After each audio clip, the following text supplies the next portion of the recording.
ஆளுமை தன்மையை நிரூபிக்க வேண்டிய எடப்பாடி அவர்கள் தன்னுடைய ஆளுமையை இழந்து விட்டார் அப்படின்ற குற்றச்சாட்டை இன்று முன்வைக்கக்கூடிய இரண்டாம் கட்ட தலைவர்கள் வேட்பாளர் தேர்வு தவறான முறையில் பண்ணிட்டீங்கன்னு சொல்றவங்க ஏன் அன்னைக்கு அந்த எதிர்ப்பை தெரிவிக்கவில்லை, இந்த கருத்துக்களை பதிவு செய்யல? வேட்பாளர் தேர்வுகள்ல இவங்க சில ஆலோசனைகளை கொடுத்திருக்க வாய்ப்பு இருக்கா? கண்டிப்பா ஆலோசனைகள் கொடுத்தாங்க. கொடுத்ததனுடைய அடிப்படையில் அவர் கேட்கலங்கிறது தான். ஏன் ஆனா ஒரு கட்சியினுடைய பொதுச் செயலாளர் அவர் ஒரு முடிவு எடுக்கிறாரு.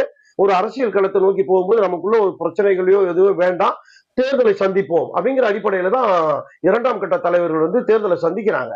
ஆனா என்னன்னா அவங்க சொன்னதை கேட்டிருந்தாக்கா இவ்வளவு பெரிய நெருக்கடிகளும் சிக்கல்களும் வந்திருக்காது. அவங்க ஆலோசனை கொடுத்து அந்த ஆலோசனை அவர் கேட்கல.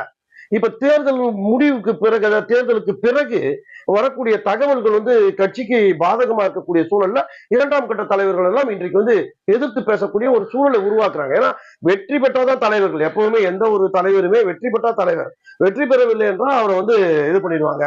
ஏன்னா